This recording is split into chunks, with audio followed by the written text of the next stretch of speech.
So far this year, we have been filled with so many injuries. Players like Anthony Richardson, James Conner, and Justin Jefferson, some of your key players that you drafted high, hoping that they're going to help you win leagues, and now they're going on IR. They're going to be missing multiple weeks, and now you have to scour the waiver wire pick. You're going to have to start somebody that you really don't want to start, but you have to. And these guys are stepping into some specific roles on some specific weeks. And this week, I'm bringing you 8 high upside players that I believe could really help you win your week 6 matchup. So let's not waste any more time. Let's get straight into it. I do want to bring some honorable mentions of some players that didn't make the list, but players that I do believe could have some good high upside if things don't or pan out their way, right? So someone like a Josh Reynolds, obviously Amon-Ra has been practicing in limited fashion, but if he doesn't play, he can still have a good role like we saw last week. He was someone that I brought in last week's video. Someone like a Michael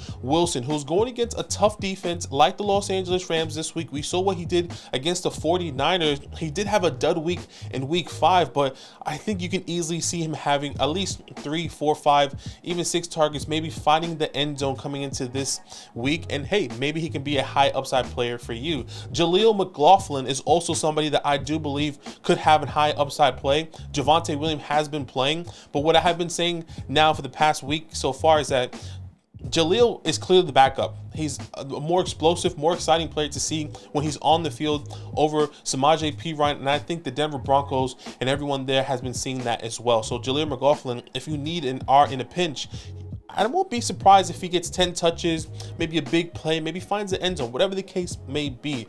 And let's go to the Cardinals backfield. Keontae Ingram and Amir DeMarcado. We just don't know who the running back start is going to be. Both of these guys could be high upside plays. If Keontae Ingram doesn't play, obviously DeMarcado is the guy to start. And last but not least, an honorable mention on my list is Tyjae Spears. We've been seeing week in and week out him getting more and more opportunity coming in, and it's frustrating because I don't think Derrick Henry is they should be giving him a step back. If anything, they should be running him into the ground, and that's not the case. But Tyjae Spears, once again, getting a lot of opportunities going against a tough matchup this week. So that is my honorable mention. All right, let's get into my first player that has a high upside coming into week 6 of the fantasy football season that I believe you could be putting into your lineup is KJ Osborne. Obviously, Justin Jefferson is going to be missing 4 weeks going on IR, and someone needs to step up. Obviously, we all know Jordan Addison is going to be the guy. Not only was KJ Osborne was a top waiver wire priority for myself, but I feel like for all of fantasy football, not only that, he is a perfect plug and play player so far. Why? It's because of the matchup that he's going up against, and the Bears currently give up the 11th most fantasy points to the wide receiver position. If this is a winnable game, if any week for the Vikings are a winnable game, it should be a winnable game, it would be this week against the Bears. So look, once again, it's clear that Jordan Addison is going to see an uptick in production. So is TJ Hawkinson, but we cannot dismiss KJ Osborne. If you are struggling at the wide receiver position, if you are struggling at the flex position, and you say you need a high upside play, KJ Osborne could be that guy. He hasn't had these crazy games that we all expected him to have, but what we do know, he may drop a lot of balls, but he does find the end zone. He is also one of the top favorite targets in the end zone for Kirk Cousins, but Kirk Cousins likes to spread the ball around, and the report has come out is that KJ Osborne is going to step in to the Justin Jefferson role, which is a lot of opportunities, a lot of targets, and that's something that we should be expecting and not taking for granted when you go into week 6 of the fantasy football season. So if you are in a pinch, KJ Osborne is a great high upside play. My second player that has high upside coming into this week at the Miami Dolphins, and that is Jeff Wilson. Devon Achane, is now going on IR. He's going to be missing the next 4 weeks. And Jeff Wilson, coming off of IR, has been given that 21 window to get healthy. Not only that, he also has to get activated going into this week. And if he is activated into this week, this is a perfect matchup to where he can pick off right where he left off and have a big game coming into this week. He is playing the Carolina Panthers, who currently give up the second most fantasy points to the wide receiver position. Now, no doubt about it, Raheem Mostert is going to be the lead back. But from what we've seen with Devon and how he has been producing with a limited amount of touches. And that's exactly what we need to see and exactly what we want to see. And we saw last year when Jeff Wilson came to this team and they were struggling at the running back position, who stepped up even when Raheem was there. It was Jeff Wilson. He started getting more attempts, more targets, more everything, more goal line touches. It was all Jeff Wilson. So if you do need a running back and you are struggling at the running back position, maybe you have a Jahmyr Gibbs, maybe you're still questioning Saquon Barkley, maybe you have a Javonte Williams that we don't know what's going to happen, maybe you're struggling at like a Ramondre Stevenson. Jeff Wilson, I do believe, could be a high upside play depending on what you need, right? By the time this video is released, hopefully maybe one of the Kansas City Chiefs players, maybe you're going against Travis Kelce, he drops 20 points. Maybe going against Isaiah Pacheco, who has a good matchup, he drops 20 points. And you need a high upside play, and you don't want to start Javonte Williams because he put up 5 to 6 points. Jeff Wilson is the guy that has a higher upside play, especially versus a great matchup against the Carolina Panthers, once again, who currently give up the second most fantasy points to the running back position. So if you need a high upside play, Jeff Wilson. My third high upside player coming into week 6 is Josh Palmer. Look, so far with Mike Evans going to be out for the remainder of the season, we all know what's going to happen. Someone has to step up. It's Josh Palmer so far right now, as we saw the next 2 weeks, but also expect, I would also say an honorable mention, if you are in a deeper league, is also Quentin Johnson. But I'm not going to go too much in depth into that, but just keep that in mind if you needed another one, if you're in a 14, 16, or even bigger league. But Josh Palmer so far, we saw when Mike Evans went down in week 3, caught 4 out of 7 targets and a touchdown, over 14 fantasy points. Then we saw in Las Vegas 3 out of 8 targets, over 10 fantasy points. Now you're saying high upside, 10 fantasy points is not that great, but 14 points is phenomenal, especially coming off a bye week, especially going against the Dallas Cowboys, who are a good offense. Even though we saw them struggle last week, you should expect them to have a better game and really get the ball rolling in the air, and this could be a shootout. We all know that is the case when it comes down to this Los Angeles Chargers team. Now, something that I wanted to look into specifically was last year when Josh Palmer was in the game without Mike Williams, specifically. Now, last year we saw with the games that Mike Williams was out, you can probably see the graphic on your screen, Josh Palmer was averaging over 12 fantasy points per game.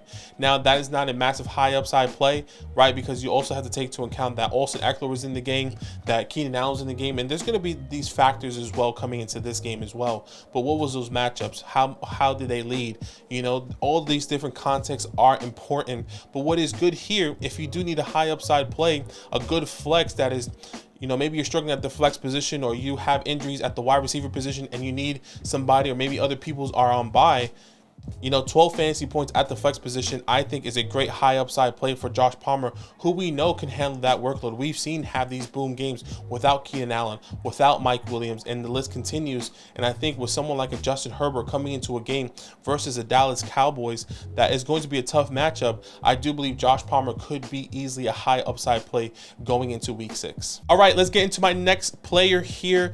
At the wide receiver position, still, Josh Downs is my next high upside player that, if you are in a pinch, I think could be a great opportunity. And look, let's see what he's been doing so far, because we all know Anthony Richardson is on IR, but he hasn't really been producing with specifically Anthony Richardson. It's actually Gardner Minshew. So we saw in week 3 when Anthony Richardson went down, Gardner Minshew stepped up, right? And he took over against the Baltimore Ravens. He caught 8 out of 12 targets. Now, they weren't all from Gardner Minshew, but the way he was utilized and getting those targets, hyper targets from Gardner Minshew to Josh Downs, that's exactly what you wanted to see there. Over 13 fantasy points in week 3. Then this past week against the Tennessee Titans, where we weren't seeing too much workload for Josh Downs, Gardner Minshew comes in, catches 6 out of 6 targets, over 15 fantasy points for Josh Downs. And that is the high upside type of play that you are hoping hoping for and believing for with Gardner Minshew on this team. Now, hey, he does play the Jacksonville Jaguars, who has right now a good matchup versus the quarterback room. When you look at this, the Jacksonville Jaguars currently give up the sixth most fantasy points to the quarterback position, which is a great game for Gardner Minshew. Not only are you going to have a lot of fantasy points going to your quarterback, but also going to your wide receiver. So if you need a high upside play, Josh Downs. Let's stay with this team because my second high upside play is Gardner Minshew. Kind of like I said, kind of putting these two in one. The Jacksonville Jaguars give the sixth most amount of fantasy points to the quarterback position. And when you look at what Gardner Minshew did when he did step in, really only playing a 1 quarter, 2 quarters of football, he's been putting up decent amount of fantasy points against Baltimore Ravens, right? In that second half, right? 14 fantasy points so far. And the Tennessee Titans, when he came in, wasn't a lot. If I'm not mistaken, Anthony Richardson got hurt in the fourth quarter, or in the middle of third, fourth quarter. Gardner Minshew comes in, still has a decent game. No 6 fantasy points, but still, if he would have played a full 4 quarters, what would that look like? Right? I think that's what we need to take into account. We all know what we've seen from Gardner Minshew in the past. He loves to sling the ball. He's going to take chances. He's going to throw the ball deep, which will result in big boom plays from Josh Downs, from Michael Pittman, from whoever he throws the ball to is exactly what you need. And if you are in a 2 quarterback league that maybe has Anthony Richardson, or maybe you had a Daniel Jones who is struggling right now, maybe you have a Deshaun Watson who you don't know is going to start, maybe you had a Kenny Pickett and or a Jordan Love, and you need a quarterback right now, maybe Gardner Minshew is on your waiver wires. Maybe you picked him up already, and that's why I believe he could be a high upside play this week going into week 6. All right, my next and 6th high upside player that you should be starting coming into this week if you are in a pinch. At the tight end position, I got 2 tight ends coming back to back, so stay tuned. One is Dalton Kincaid. Now, a lot of people said last week Dalton Kincaid was going to have a good week against the Jacksonville Jaguars because they were bad against the tight end position, which was absolutely true. But you know what happened? Dalton Kincaid goes out with a concussion. Now, he is logging limited practice so far. I do believe he will play this week. And if you are in a pinch at the tight end position, this is the best opportunity for Dalton Kincaid. Now, right now, the Giants don't give up a lot of points to the tight end position. But what I do know as a Giants fan is that the Giants historically, no matter what team we play, even though we're not giving up the most points, fantasy points to the tight end position currently, and I think it's because it's skewed with a lot of other teams not giving up points to, bigger points in chunks. What we do know, the safer floor is there. And let me tell you why. Let's just break it down when it comes down to the Giants' opponents, right? Week 1, Jake Ferguson, even though Jake Ferguson only had 3 fantasy points, look at the targets. Called 2 out of 7 targets, but we have to understand the context. That game, it was a raining game, and they were up by, that game was already won essentially by the halftime, right? So if he would have caught all those balls without the rain in there, that would have been a big game for Jake Ferguson. Then you go to our next week in week 2 against the Giants, against the Arizona Cardinals. You can see on your screen, Zach Ertz was looking like a superstar, caught 6 out of 8, 11 fantasy points, one of his highest outings so far this year. Okay, that's week 2. Go to week 3 against the Giants. Who has his best game at the time in week 3? Clearly George Kittle. Catches 7 out of 9 targets, over 90 yards, over 16 fantasy points. Then you go to the next week, even more. Look, it's not big numbers, but at the tight end position, you're looking for this type of upside instead of getting 1 or 2 points.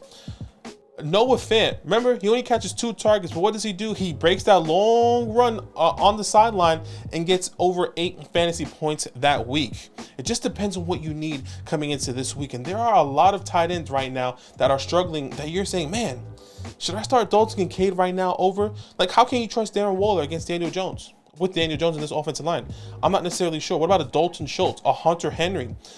You think of Tyler Higbee, a Kyle Pitts. These are the type of questions I'm asking myself. Okay, we all know how they perform. Now with Dalton Kincaid, who they clearly wanted to get worked in early, because what we saw, the first 2 passes of this game for the Bills, both goes to Dalton Kincaid, right? And then he gets concussion, and then he was out for the game. So if you do need a high upside tight end that I do believe could have the breakout week this week, I think Dalton Kincaid could have the high upside play. Okay, let's go to my next player here at the tight end position. Still, like I said earlier, Logan Thomas is my next player that I believe has high upside play if you are struggling at the tight end position. I am somebody who picked him off waiver wires a lot in my leagues, and I do believe this is a good opportunity right now. Why? He's playing the Atlanta Falcons, who currently give up the second most amount of fantasy points to the tight end position. Not only that, Logan Thomas has been a favorite for Sam Howell. Look what we saw this past week against Chicago. 9 out of 11 targets and a touchdown, over 20 fantasy points. Logan Thomas currently right now, who is 32 years old, is tight end 11. No one expected Logan Thomas to be so part of this offense. And something that Zach said, and I like to reiterate to a lot of you guys that we said in our live streams often, that I keep holding on to now. Zach said, you can see how Eric Bieniemy is translating this tight end heavy offense into the Washington Commanders team.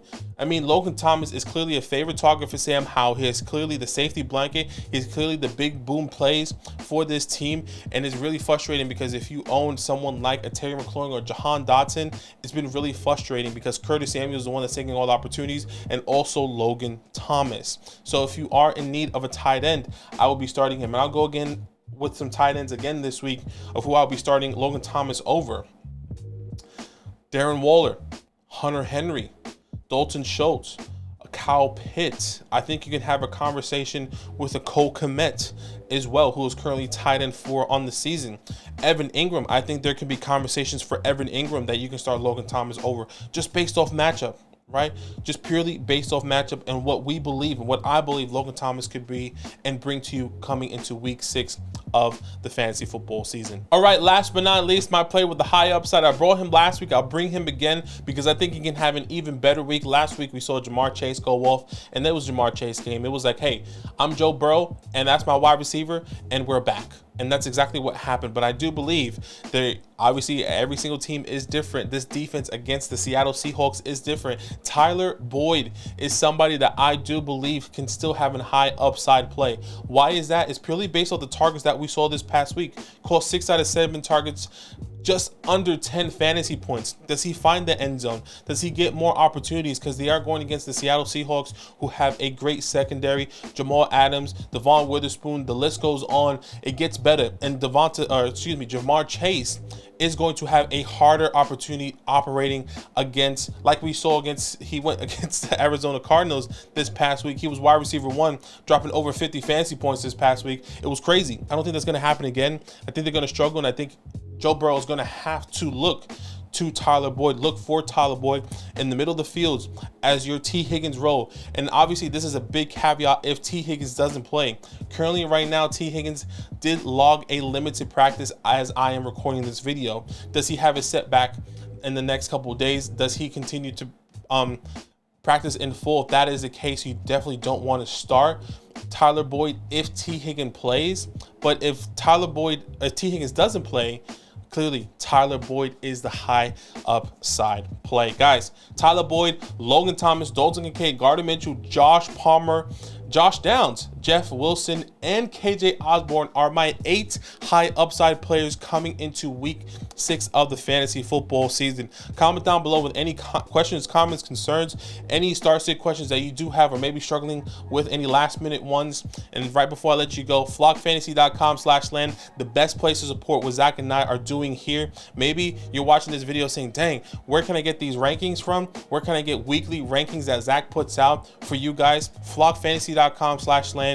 Get 30% off at sign up. Not only that, you get the fantasy hotline, which is a private chat with Zach and myself saying, hey, who should I start? What do you think about this trade? What should I do in Dynasty, Devi? Whatever you're into, we're here to help you out. Okay, so once again, flockfantasy.com/land, the best place to support what Zach and I are doing here. And as always, it's all love. Now that those idiots are done talking, who needs some rankings? Hell yeah, I need some rankings. Then use promo code LAND, L-A-N-D, for 30% off any membership at flockfantasy.com. Oh. It's so easy, even your grandma could scan that QR code right there.